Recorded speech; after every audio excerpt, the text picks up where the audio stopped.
Hello, everyone, and welcome back to the Well Nerds podcast. This is episode number 81. My name is Slater, and I'm here with Adam and Caitlin. What's up? Hello. And today we have a special guest. Tracie Megumi is a world-class artist.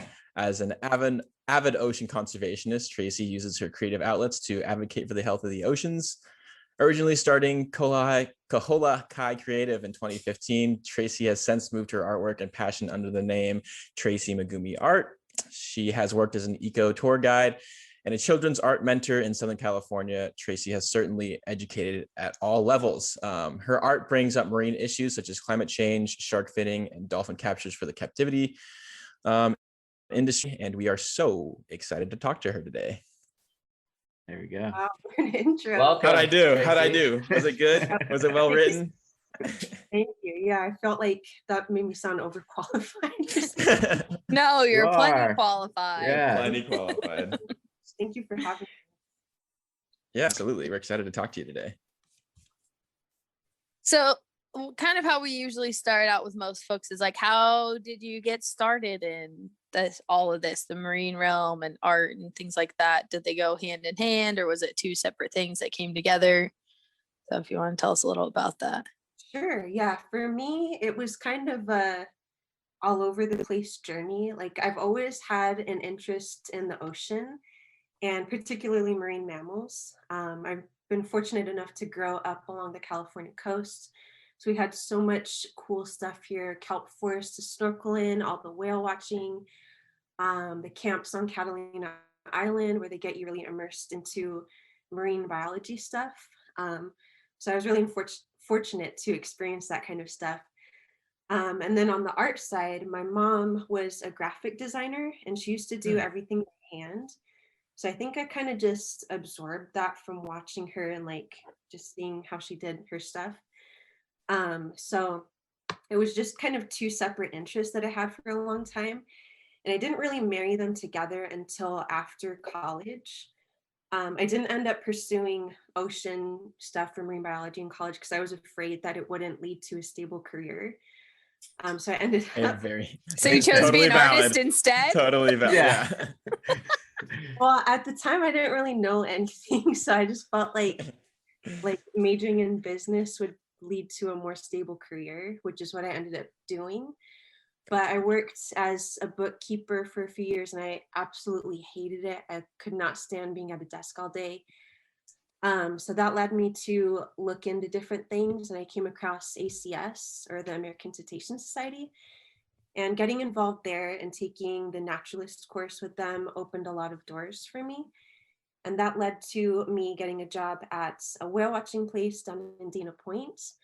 And then that kind of also kicked off or reignited my interest in the ocean, and my hobby is drawing. And then I kind of just brought the two together and started creating ocean art. So that was kind of my journey. Nice. Yeah.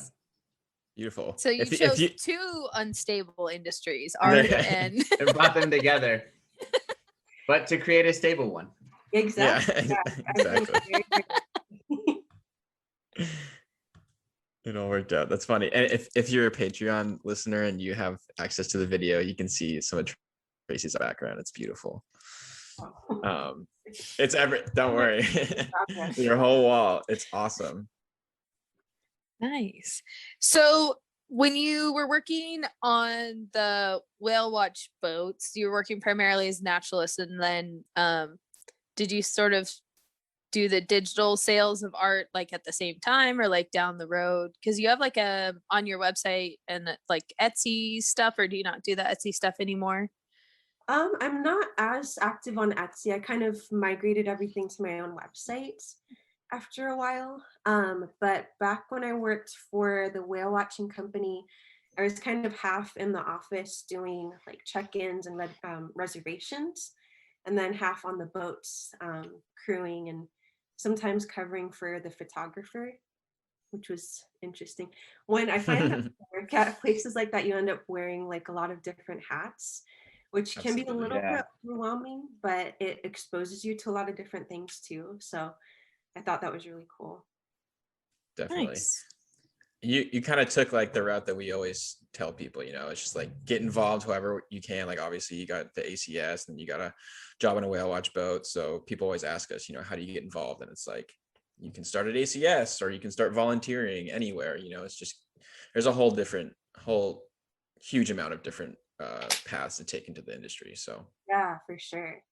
Or get a job in the office and then work your way, or Exactly.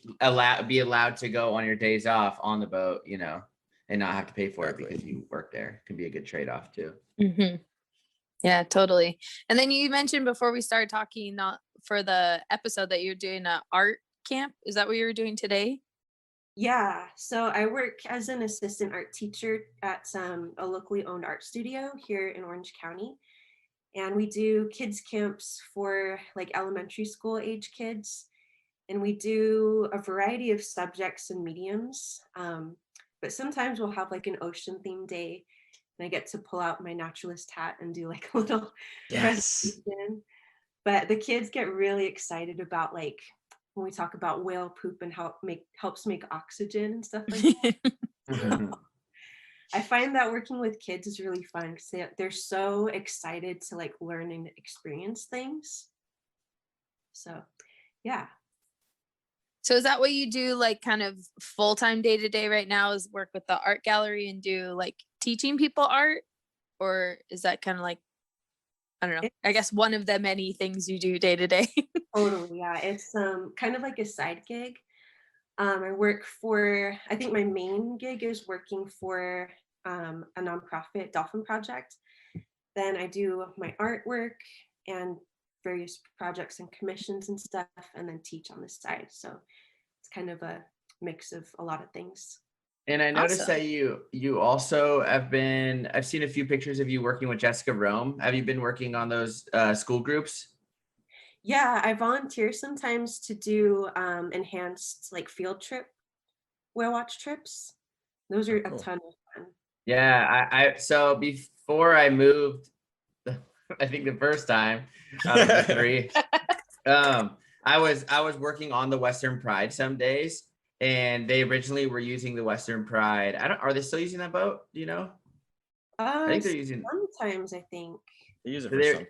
They were originally using the Western Pride for that extended whale watch field trip thing. And it was cool because you do like the plankton tow, then you get to look at all the stuff under the microscope.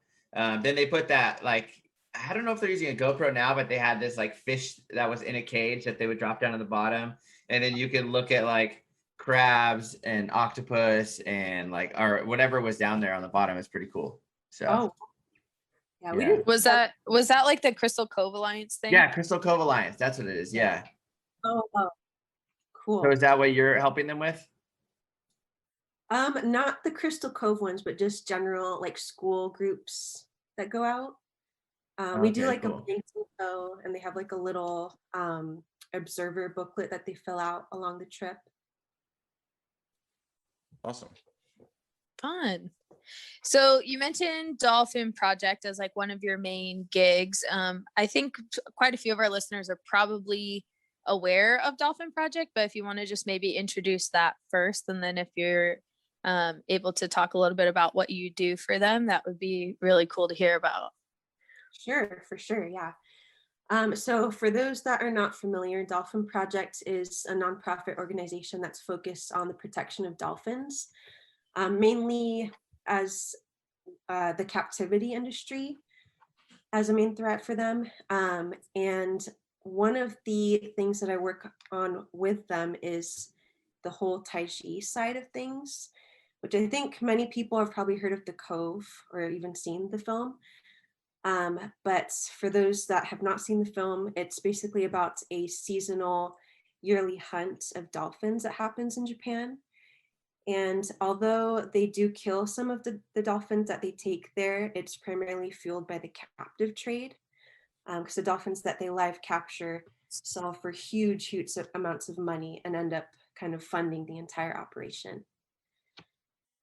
So I originally got involved with Dolphin Project volunteering as a person that documents these hunts and kind of collects data of how many dolphins were taken on certain days or what went down on certain days. And it's a really, really complicated thing. I could probably write a book on everything You that should. happens there. Yeah. Um, but yeah, I kind of don't even know where to start talking about this. There's a lot of cultural differences that are important to keep in mind, I think, with this. The Cove was a huge, huge hit in the US and like in Western countries, because I think people are generally more receptive to like wildlife threats or animal threats, whereas in Japan, it's a little bit different. Just culturally, it's harder for people to understand that kind of thing, I think, because animals aren't viewed quite the same way over there a lot of the time. But the good news is in recent years, a lot more Japanese organizations and activists have arose and want to be involved in protecting dolphins. And it wasn't that way when the Cove first came out. So that's a pretty big step forward. And I think captivity has also become illegal in certain places. Canada recently passed a major anti-captivity law a couple years ago. And then France also passed a really similar law pretty recently. So although progress may not be happening as fast as many of us would like, there is progress being made, which is a good thing. Yeah, Yeah, gotta take the small definitely. victories. Yeah, Mhm. little It- victories are important. And so you've been over there. Is there whale watch companies close to there? Yes, that's a really good question. There are a couple whale watching places that are like 15 minutes from the harbor where the hunters go out, but they shut down during the hunting season for the 6-month hunting season, Mm.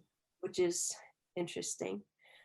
There are quite a few interesting whale watching places in Japan. I don't know We if you talk guys. about it all the time. Yeah, I want to go so bad. Shiratoko, is it? Yeah. Shiratoko. Yeah. Yes, yeah, up in the northern islands, there's Yeah. a really good place to go whale watching for orcas. And I don't think they know the ecotypes there, but they seem similar to residents and transients. Yeah, we definitely want to go. I mean, when world travel gets back to something that's safer and more close to what normal was, Japan is definitely high on the three of ours list for whale watching. Because like Slater and I have been following this one company out of Shiratoko for like 3 years, and like sometimes he'll call me and be like, "Did you see what they saw today? We have to go." It's just always blue water, and it's either sperm whales or killer whales. Like what? Like literally every time they post, it's either a sperm whale or a killer whale, and then if not, it's like they're looking at bears on the beach. So it's like, And the sea eagles, those things are yeah. so cool. Are they? Yeah. Oh my gosh. Yeah, I They're saw nuts. someone got a shot where an orca surfaced and the eagle was like about to fly over. And this What? Damn. Imagine an eagle and a killer Crazy. whale. Dude. I mean, you can get that in the Pacific yeah, Northwest too, Washington, but you could, those sea yeah, That's eagles different. in Japan are gnarly. That's a Yeah, they are. different like level. It's like, okay, we've got an albatross with killer whales, right? And that's pretty incredible too. But Yeah. I mean, those eagles in Japan are I mean, you're closer to looking. where short-tailed albatross breed if you're going out in Japan, because don't they breed in Japan somewhere? I think they do. possibly. maybe. There's not very many of them left, but I think they breed somewhere off of Japan. Anyways, so when you started as a volunteer for Dolphin Project and you were taking data like in the field, I imagine that was quite hard, yeah, to watch. It's hard emotionally, physically, and mentally, like on all fronts. It's quite Yeah. Yeah, I'd just be crying all the time.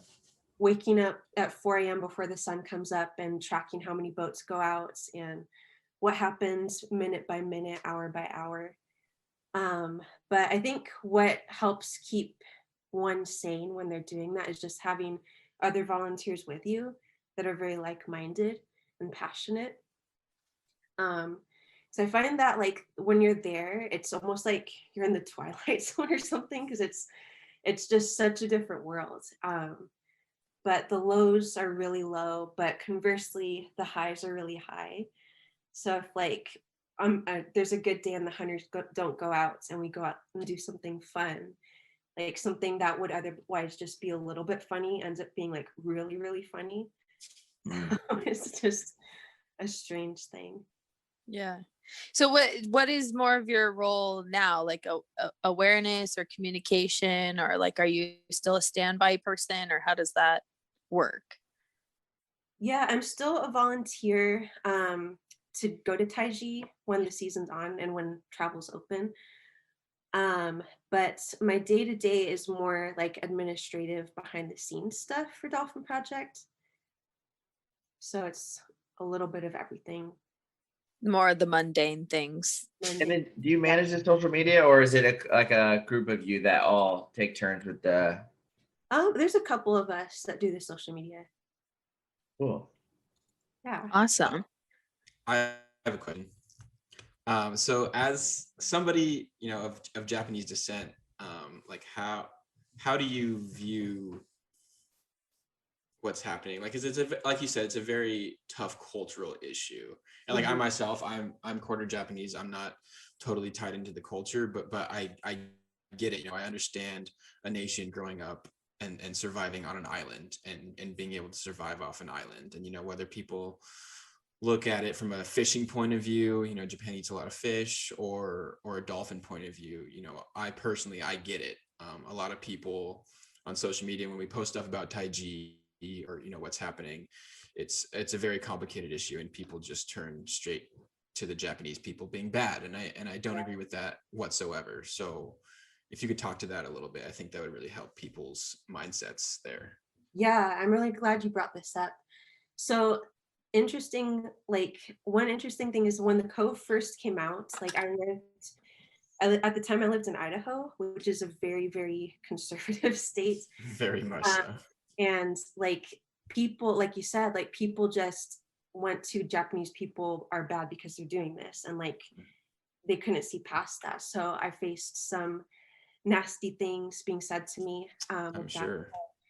Initially, I was kind of like against the Cove. Like I didn't even want to watch it because of that negativity that I experienced. But eventually, like especially when I got more involved with like whale watching and like kind of reigniting my interest in the ocean, I ended up watching it and being like, wow, this is really a really important issue that people need to know about. So it is very nuanced, and I think that people need to realize that this dolphin hunting is not something that's supported by the entire nation of Japan, and it's only like less than 50 people that make decisions on it and issue permits for it or participate in it. And a lot of people within Japan don't even know about it just because the media is not really fair or centered there. It's very, very biased. And if they do talk about the hunts in media or like on the news there, it's usually in support of the hunters. Like, and going back to what you said about like Japan being an island nation, they tend to be very resistant to outsiders telling them what to do.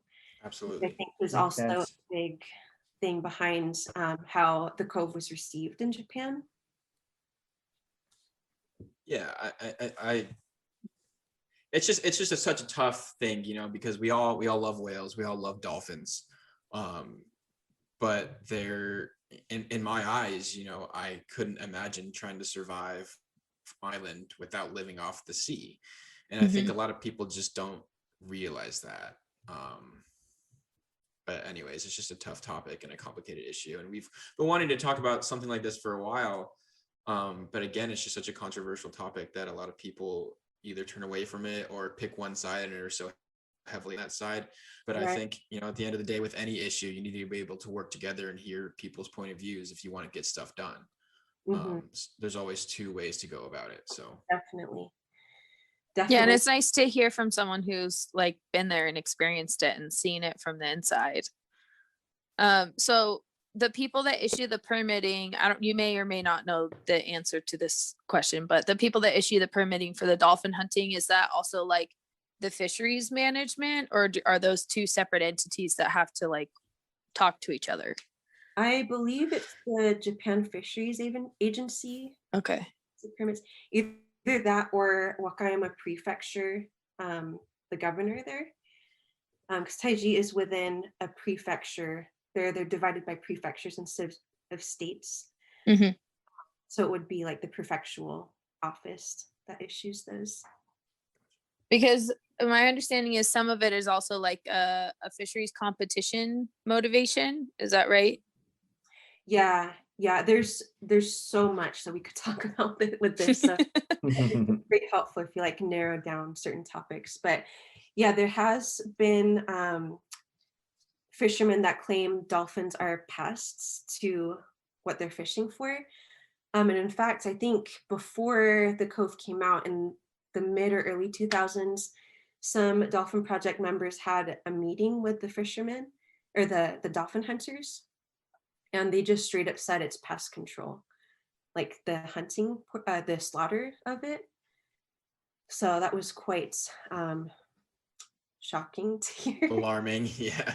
Yeah, it's crazy to like, especially like if you think about it, like imagine we called common dolphins pests, even though we're like so excited to be surrounded by them, you know? What? But fishermen do call sea lions pests. Yeah, we do.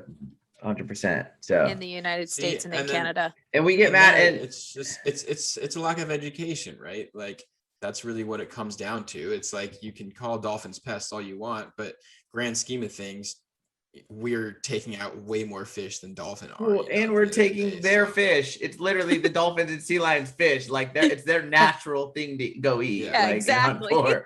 So when you're mad at a sea lion for taking a fish off your hook, it's like that was his fish. Like you were actually taking it from his rock, you know. Do you guys promote to go whale watching in Japan? Like, do you use that route ever of saying like, because okay, so if we mention like we're going, we want to go whale watching in Japan or the Faroe Islands or places that hunt whales People or dolphins, always- people are always like, why would you support them and go to that country? But it's like you need to support their ecotourism industry to because that then it to give an benefits. alternate route. It's an alternate. Yeah, that shows that they can make money from that instead of killing them. Which that's the thing is I don't think it's all about money for them with the kills. It's also a cultural thing and or a also food thing. Captive. So captive it's industry. So yeah, it's tough. Yeah, totally. I think you hit the nail right on. Wait, what am I trying to say? Hit the nail on the right on head. the hit the nail on the head, right? That- Don't worry, I'm in saying that supporting ecotourism in these countries is so important because it shows them that there is a viable economic alternative to exploiting these animals. So yeah, I really wish that there was more whale watching in the Taiji area, just so like we could get more people to support that instead of support captivity. Yeah. Because Taiji is there's a lot of there's a high concentration of captive facilities near Taiji Wow. because they're probably able to buy the dolphins so easily. Mhm. So yeah, in Japan, as a side note, Japan, they're kind of neck and neck with China right now, but Japan has the highest number of captive dolphin facilities. I was gonna ask about that. You Yeah, 'cause I have- know you know- China- Wow. Do you China's even know really how getting many into it. roughly there are? Not off the top of my head, but I think it's a little less than 100. Wow. It's pretty In- crazy in- for in Are Taiji. you saying in Japan's pretty Japan? small. Yeah, Dang. And so that could be like 2 or 3 dolphins in each one, right? yeah, that. probably more than that. Wow. Sheesh. That's way more than I thought there would be. Yeah, And I mean, and it's interesting because everybody right now is talking about China and how China is becoming a booming captive industry, and it's all they're getting their whales from Russia, is what I've heard. And so that whole, Russia or China is kind of feeding into Russians' take of whales, and then I mhm. don't know if Russia recently outlawed that or somebody recently outlawed it, taking it from the wild, but it's starting to boom, which is interesting because like you look at the US, and again, we're a little bit ahead of those countries in terms of the captivity, but we're starting to tick the number down there. There's a lot of in the Western civilization, like you said, Canada just kind of ruled out the keeping of captive stations, and obviously nobody likes SeaWorld here anymore. And so it seems like we're heading in the right direction, but it just seems like they're a couple years behind us. So hopefully at some point they'll be able to catch up and realize that it's probably not the best thing to do. At least from my mind, that's how I see the solution being solved. But I mean, we Yeah. also started the mess a lot earlier, so I think well, that's what I'm we've had saying. some You know, time like to we were reckon. exactly like we were starting stuff in the 60s, you know, Mhm. and they're just starting it now. So Mhm. it might be a little bit of a wait, but I hope that they can also be at the level that we're at. I'm not saying we're better or anything. It's just like we did it a long time ago. So Yeah, I think so. With the Russia connection, I think a lot of it is because there's a big demand for orcas, and that's like the only place Yes. that is taking them from the wild right now. yeah, exactly. So, so you work with Dolphin Project, but you also work, or at least your work supports other groups, right? Not just doing all the things for Dolphin Project. You had some things on your website about like shark finning and other hot ocean topics. I know. Yeah, so with my artwork, so way back when I first started as Koholakai Creative, I was a little bit more unfocused. I was like making jewelry and then like doing traditional artwork and just kind of all over the place. But one thing that started back then that I've kept doing until now was donating a portion of what I make from selling art to various ocean focused nonprofits. So I've shifted kind of more to just traditional artwork and ink artwork now, but I still donate part of like the proceeds on prints and stickers and stuff like that to various organizations. And then one other thing that I do is collaborate with a local company, a local printing company called Boulevard Custom, and they specialize in printing on shoes like Vans and Converse. So every now and then we'll do like a limited release of these shoes and then have one chosen nonprofit to donate a portion of the proceeds to. So in doing that, like I hope to help support various causes. That's awesome. I love on your website that it lists like how much money you've given to the different causes that you've chosen to give to date. Like, I think that's a really, I don't know, for me as a customer, I was like, wow, that's kind of cool. Like, look at where all the money went. Oh, cool. So, do you have a favorite species that you like to draw or illustrate or anything when you're working on art? That's a hard question. It's like asking if at what's your favorite We have whale's a photograph. It's Photograph, like, yeah, it's like Depends on what it's doing. Probably Yeah. humpback whales, but but if killer whale's in there, maybe killer whale. But then if a blue whale's yeah, there, if killer whales are jumping into the sky. I don't know. Yeah, I don't know. I think just anything cetacean, any type of cetacean, I really enjoy drawing. Here's a real good question: are you more of a shark person or a cetacean person?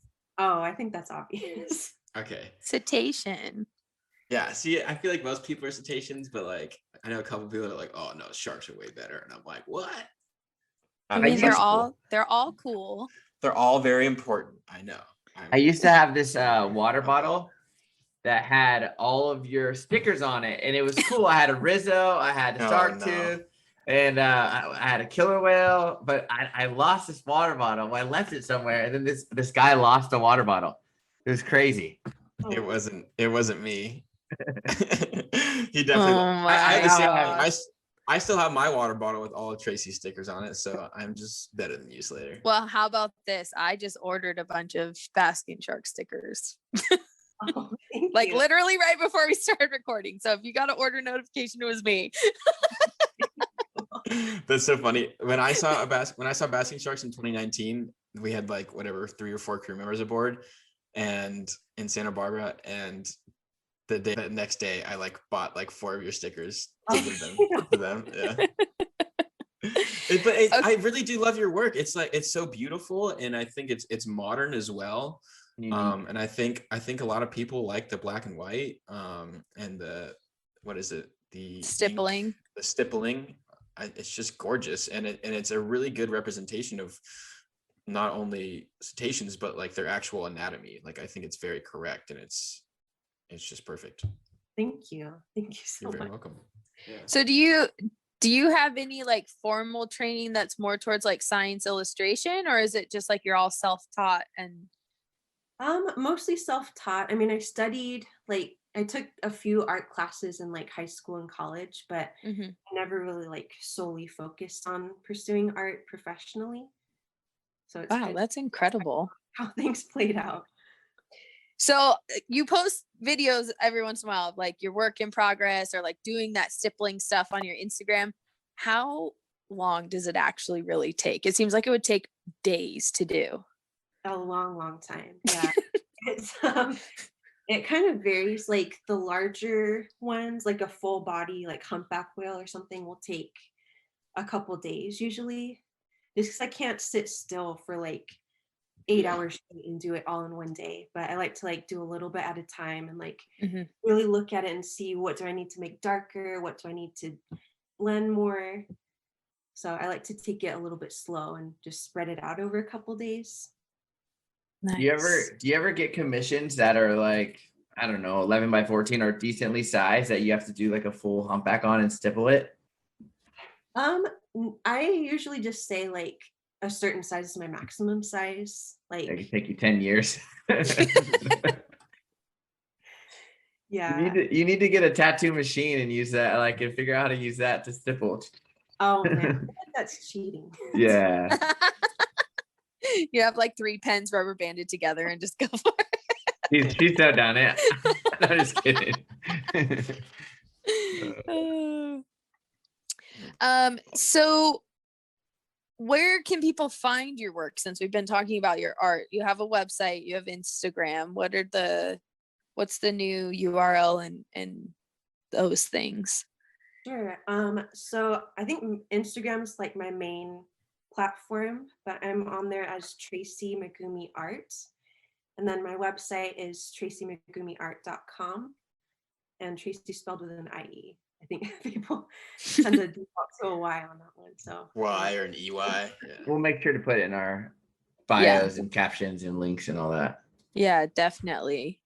And then you do some collaborative projects and things. One with what is it called? Boulevard Customs? Is that what it is? Is there any other collaborations that you do with your art or have done in the past? I've done a couple different projects. I've collaborated with Nakawe Project a couple years ago to illustrate, like to create an illustration for an article that they wrote. Mm-hmm. And then otherwise, I've just kind of donated my art, like certain pieces to be used on like a t-shirt for fundraising for different organizations and stuff. But yeah, I'm always open to collaborations. I love meeting new people and contributing to projects and stuff. So my eyes are always out for those kind of things. Awesome. So some of your art pieces are like highlighting ocean conservation issues, right? Like things with sharks or marine plastics, things like that. So I guess I don't know if what the best way to word it is, but like how for you, how do you see like art, science, and conservation kind of intersect with your work and with like the platforms that you use? Does that make sense? Yeah, I think I get what you're saying. So arts is a really interesting tool because it can convey like a message without having to use any words or having to make anyone read something or listen to something. So I find it as a very powerful visual tool to convey a conservation message or to like show the anatomy of an animal. So there's a lot of different ways you can utilize it. I kind of like to do a little bit of both, like illustrating conservation issues. Like, for example, one is highlighting the southern resident killer whales. And it's got like a black background and stippled killer whales with skeletons of salmon swimming through them. And that kind of illustrates how they're running out of salmon to eat. So there's that. And then like I do that kind of thing for plastic pollution and have an animal swimming through plastic and stuff like that. And I find it that people kind of connect with conservation issues through art that way, if that makes sense. Absolutely. Yeah, absolutely. I'm looking at the image right now of the killer whales and the salmon, and it's visually stunning, but also at the same time, I think it hits the point. Again, it hits the nail right on the head, you know. Yeah, because like people, I don't think people generally connect salmon and killer whales unless they know about the resident killer whales. Mhm. So like my hope is that if someone just sees that and they're like, oh, why is there salmon? And like maybe they'll look into it further from that. Sure. And that's what's cool Go about, ahead. sorry, that's what's cool about being able to draw and paint and stuff, is that you can Right. show something with your art that, like, you know how hard it would be to get a photo of like a killer whale with salmon, but you can explain it so much better with your art and in a really beautiful way as well. So that's pretty awesome. Yeah, and I sort of see that as like a form of kind of like science communication in a way as well. Like you have to reach people in any mode possible, and some people connect better with photographs, some people connect better with written articles, but some people connect a lot better with art. Maybe it's much more approachable for them. So I feel like people, if we want to communicate science as a whole, like we have to reach all these different modes for people to engage with, because you're not going to catch everybody with any one message. Absolutely, yeah. Totally. I find that art is kind of emotional too, and Mhm. people, the general public doesn't really connect like facts right away. Like a lot of people need some sort of emotional connection to ignite the spark, if that makes sense. Yeah, you have to get them in their gut. Yeah. There you go. Yeah, I that's mean, like for sure. that's you could have an important topic, this of the resident killer whales and the Chinook salmon, and you could read a whole article about it and still be confused at the end, or you could look at an image and be like, okay, these things are starving. It's not that hard, but Yeah. it just depends on the person. Everybody's different, and people can sit down and read articles and really learn about it, and some can just look at a picture and understand. So I think that's a really good point.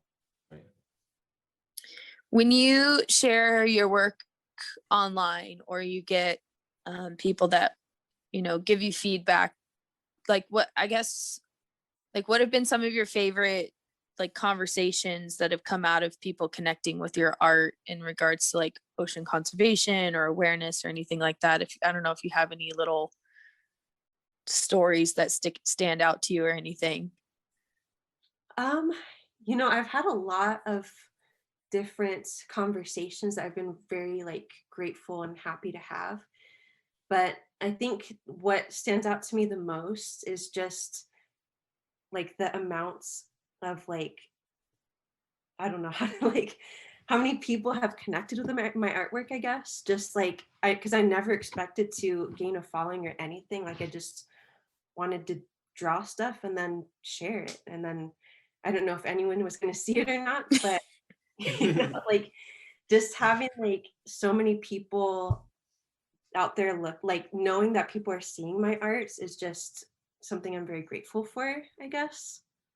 I remember when I first started in the community, like whatever, back in 2018, and I really started to get involved with it. I was like, oh my gosh, Tracie, she's like a celebrity. And then I found out that you went on like the like some of the Pacific offshore trips or whatever, and I was like, oh my gosh, like that's Tracie. I remember this, so funny. But it's just because your art is so visually stunning, and I think it connects a lot of people with our oceans. And I'm sure you sell images and stickers and stuff in the middle of the country to people that have never seen killer whales or humpback whales. So I think that aspect in itself is something to be really proud of, and something that you should continue to do. I think it's really important. Yeah, for sure. Yeah, I'm really grateful to just share like how amazing these animals are with people all over the world. Yeah, I think we're all in that same boat. Definitely. Yeah. I definitely enjoy watching your like videos and stuff on Instagram when you're doing your artwork, and I've been a fan of your stuff for a long time, even though we haven't met until today. So I'm super excited that you were able to come on the podcast with us. This is really awesome. We also do a lot of talking about science and things that we see on the water, but we don't always have opportunity to talk to people that are artists. And I feel like it's great to have you in there to help balance a lot of what we're trying to do, because we're all trying to do the same thing. We're trying to get people passionate about the oceans and maybe feel inspired to learn a little bit more about them. And there's more than one way to achieve those goals, and you're a great example of how to do it through art. So I really appreciate you being on with us today. Well, thank you. I'm grateful to be here. I have one more question. I know you've been on the water. I know you've worked with whale watch companies, and I know you've traveled to go whale watching. Do you have a favorite encounter on the water thus far? Oh my I know what she's gonna say. I feel like I know too, but go ahead. What? How do you guys all know? I don't know. I've been lucky to have like really, really amazing things happen a couple times.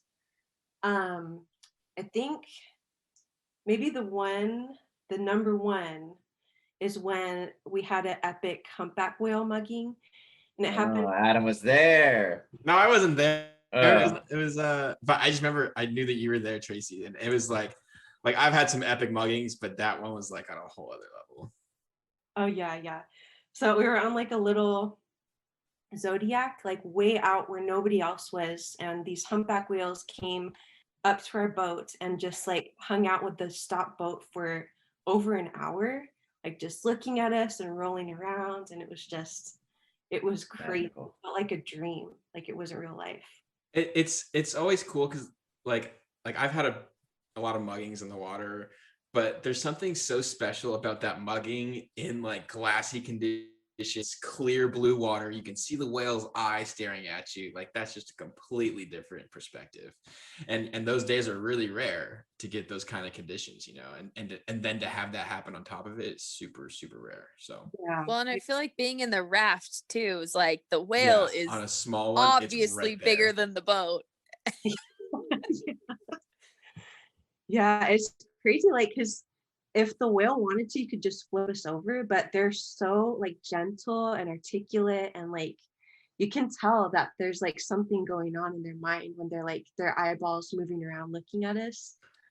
And again, a rib when you're a foot off the water, I'm sure that's completely different than, you know, being on the Condor where you're like 8 feet in the air, you know. It's Oh just my that gosh, little yeah. difference is like so special, I'm sure.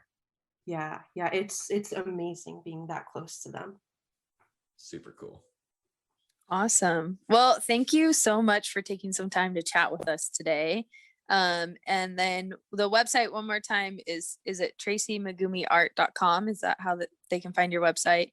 And then the same Instagram handle, Tracie Megumi Art on Instagram, if they want to follow along with your work. And then for everybody that's following along with Whale Nerds, thank you for sticking with us. What is our whale of the week, Slater and Adam? Oh, I think Let's let her pick it. Ooh, okay. You can pick the secret whale of the week, Tracy. Or dolphin or any dolphin or whatever. station. Yeah, like your favorite or least favorite or random as heck. Um, yeah, those random ones. I mean, I try not to have favorites, but I think the one that's popping into my mind right now is Casper, the white. All right. Hey, there you go. Okay. He's you been want us- around in Monterey a lot this week. For like 40 days, I'm pretty sure for like, I'm gonna just say the lower number, but I'm pretty sure like 30 days in a row he's been seen in front of Monterey, in front of the harbor. Yeah. I've still never seen him. Casper, the Rizzo's dolphin. Secret whale of the week this week. All right. And then if you don't follow us yet for Whale Nerds, you can find us on Facebook or Instagram at Whale Nerds. We also have a website now, thewhalenerds.com. And thank you to our Patreon subscribers. We just got a new one a few days ago. So thank you for your support. That's what helps make this podcast possible. And if you are listening somewhere to the podcast and you're not subscribed, or if you haven't given the podcast a rating, we would super duper appreciate that. So yeah, thanks everyone. Thanks again, Tracy, for being here. Appreciate you taking the time to talk with us. Thank you so much for having me. All right. All See you right. guys later. Bye. Bye.